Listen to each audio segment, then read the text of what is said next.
Hello friends, I am Rajaneesh Chandran, Assistant Professor in the Department of Mechanical Engineering of Marine Engineering College, Trivandrum. So welcome back to my YouTube channel, and in this video we are going to study about the projection of lines which are inclined to both the planes, and we can solve a problem utilizing rotating line method. The problem you can see in your screen right now. A straight line CD 70 mm long has one end C is 15 mm in front of BP and 20 mm above HP, while the other end D is 60 mm in front of BP and 50 mm above HP. Draw the projections of the line CD and find the inclinations of the line with both the reference planes of projection.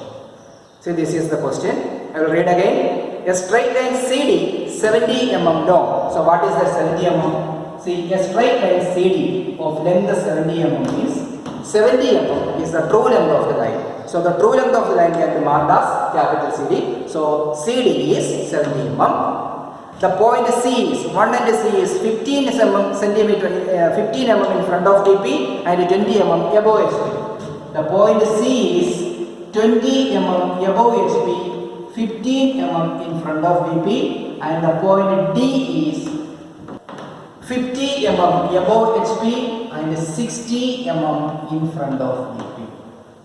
Draw the projections of the line and measure the inclinations of the line with both the reference planes of projection. Inclination of the line with the reference plane means it is a true inclination, or the inclination with the plane, that is theta and phi. So this is our question. We can start with the exercise. So this is the exercise.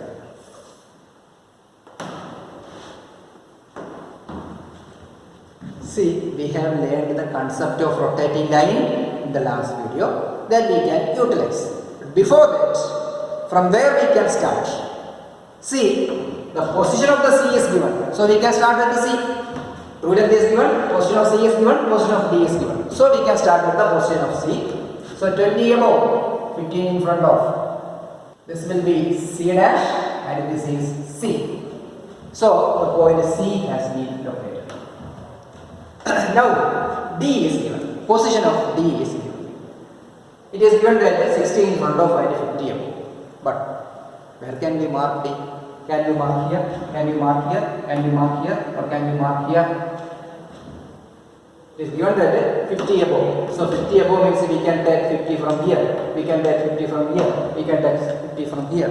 Since the distance between the projector through C and the projector through D is not given, we cannot utilize this direct D. Rather, as in the previous problem, we can locate the locus line of the point D. So what do you mean by locus line?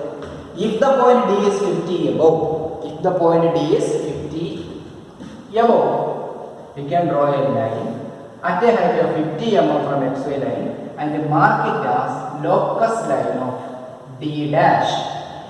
Similarly, at a distance of 60 mm, we can draw a line and name it as locus line of D.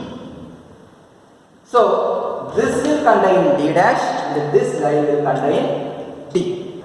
So this is locus line of D dash and this is locus line of D. How can you mark this? This distance is 50 and this distance is actually 60. So locus line of D dash and locus line of D is also marked.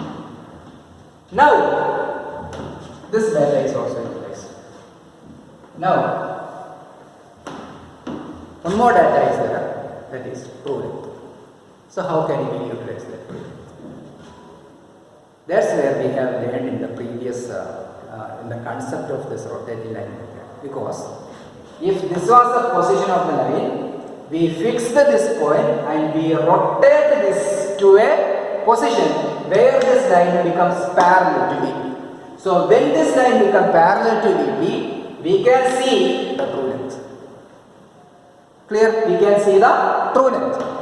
And see, we have fixed the point C and we have rotate the point D, right? D dash, right?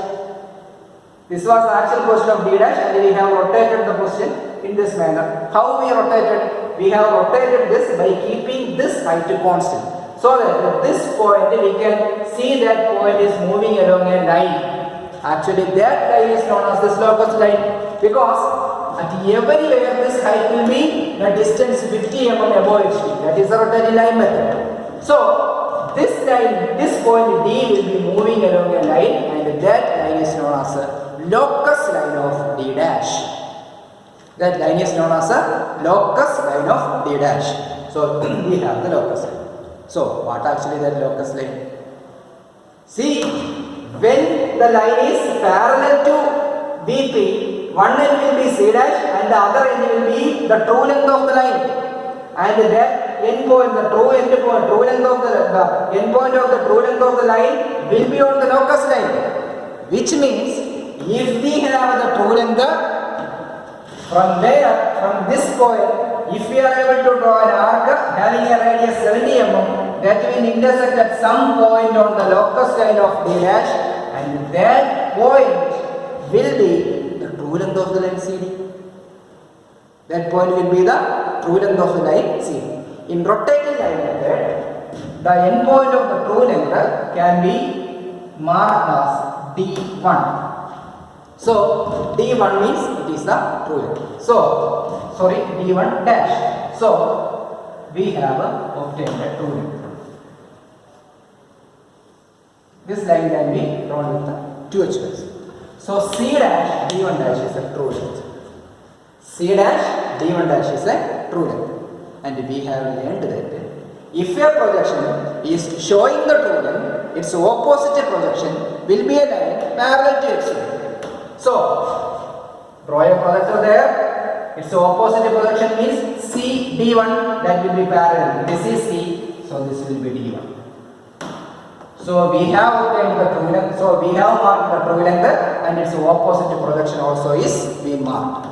So now we have the true length C dash D1 dash and its opposite projection C D1. Now I have already told that in the rotating line method, what actually we are doing is we fix this point and rotate and make it parallel to one of the reference points, so VP, so that in that position we can see its true length. Now we rotate it back to its initial position. So when we are rotating back to its initial position, this point D1 dash will be moving along the locus line, right? What will happen to the top view at the same time? I have already told that its top view will produce an arc of this radius, keeping this point as center. See, when this point D1 dash is moving along this locus line, its opposite projection, this one, will produce an arc by keeping this as center and this much as radius. So suppose we are moving D1 dash along this line, this C D1 will produce an arc with the C as center and this as radius, so that arc will be like this. So that arc, while it is moving along this produce an arc, and that arc will reach here. So actually, what is this point? What is this line? This line is the locus line of D. Locus line of D means that line will contain the end point D. Actually, what is this arc? That arc also is moving towards the point where the actual position of D is, because we are moving this D1 dash along the locus line of D dash. See, this is now the position of the line, and we are moving it to rotating back to its initial position D dash. So similarly, in the top view, it will be rotating like this towards the actual position D, which means in this arc there will be the point D will come. We also know that this is the locus line of D. That means that line must contain the point D, which means the intersection point, this will be the position D. So now we have D, we have C, so we can draw a line like this. That line will be the projection CD, actual projection CD. And once you obtain the point D, we can draw a projector line through D, that line will have d dash. It intersects this locus line of d dash here. We know that this locus line of d dash also contains the endpoint d dash. So this will be this line will be having d dash, and this is a projector through d. So this point will be d dash. Since we have obtained d dash, this will be the projection c dash. So we have obtained the projection c dash d dash. We have obtained the projection CD. So C dash D dash and CD. The projection of the line CD has been obtained. So I hope all of you are understood. Now we have to measure some angles.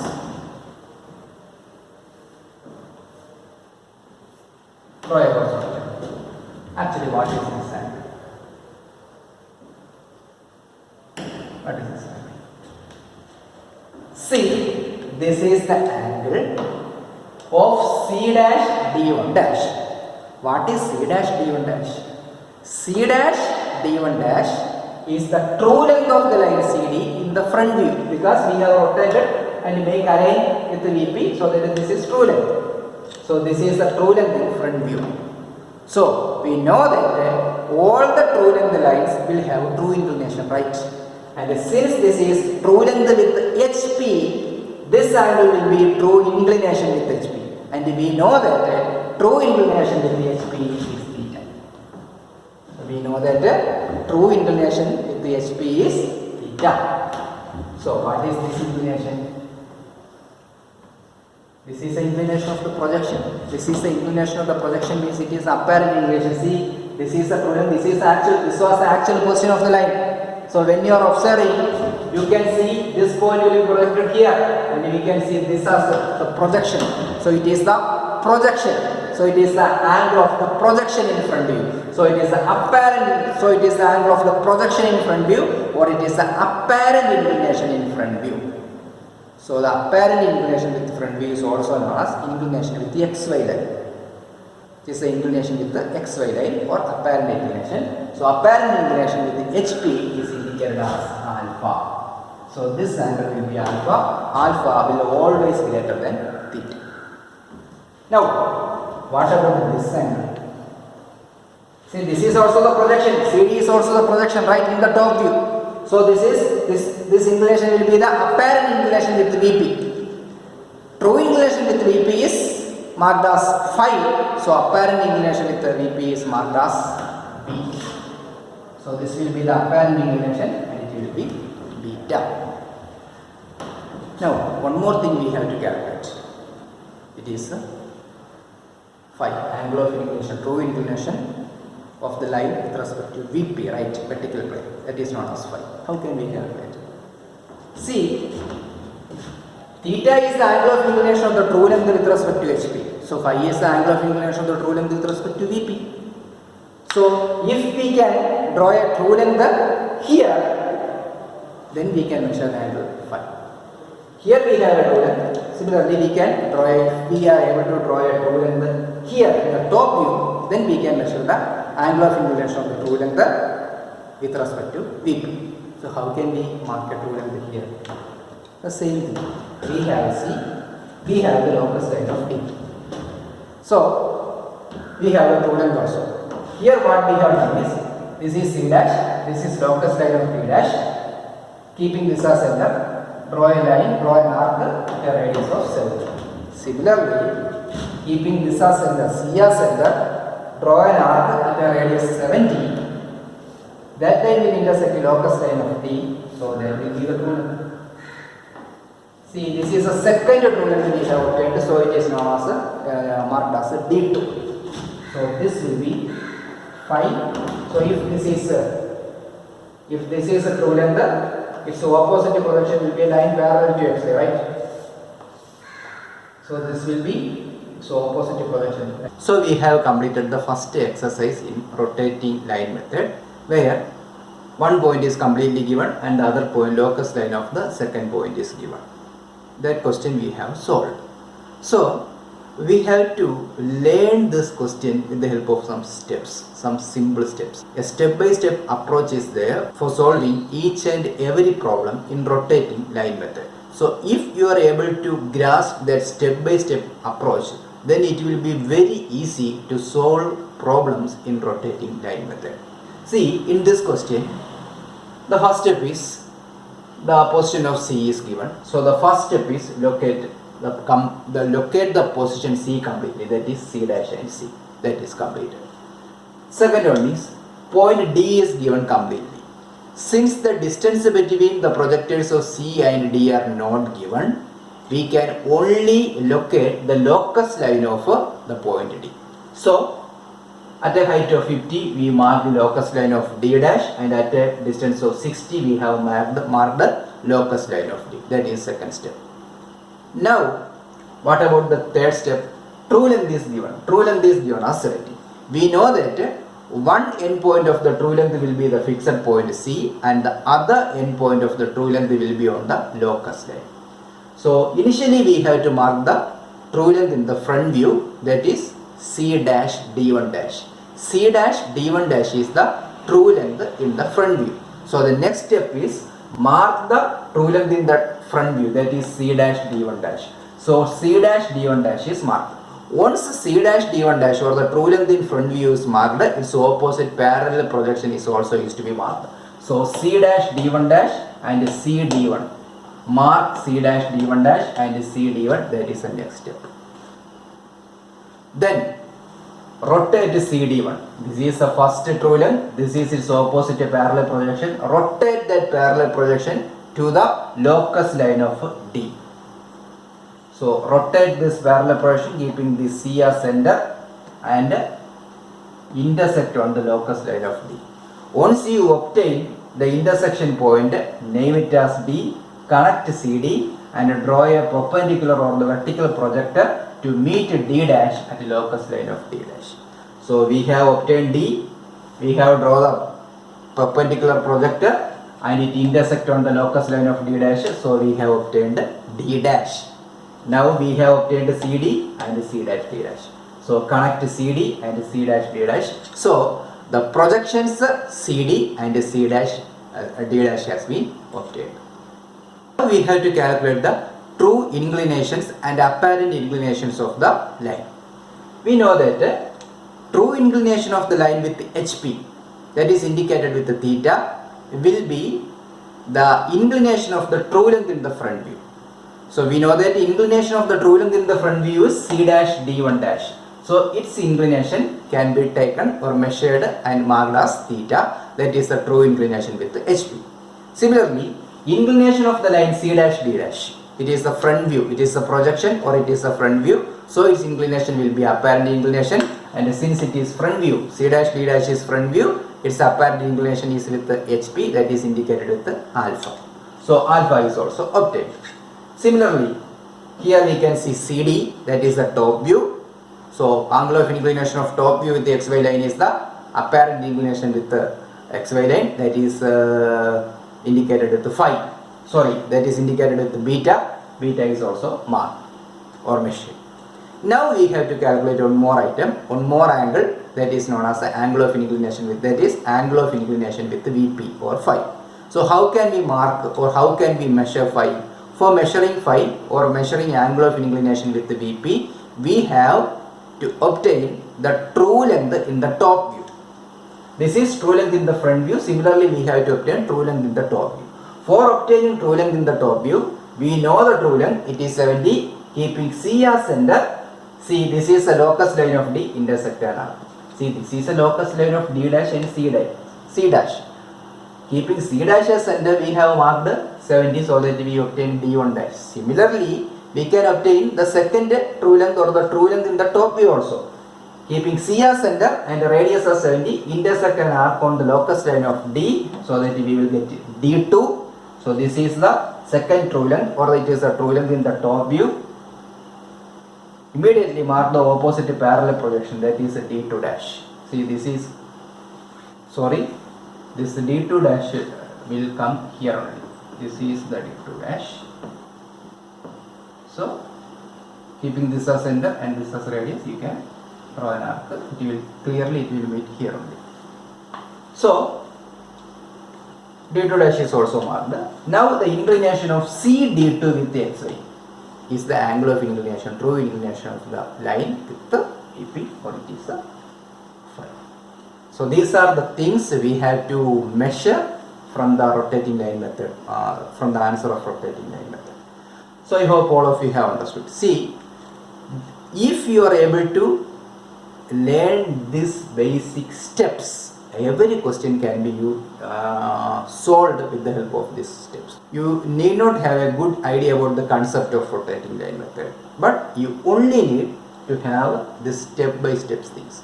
So what I prefer is, this is a standard question, so you have to by heart the question. You have to by heart how to solve this question. Once you are able to solve this problem, any problem in rotating line method can be easily solved. So I hope all of you have understood this question. In the next video, we can solve another problem in rotating line method. So I hope all of you have understood. Please subscribe my channel if you like my videos. So you can see in the next video. Thank you.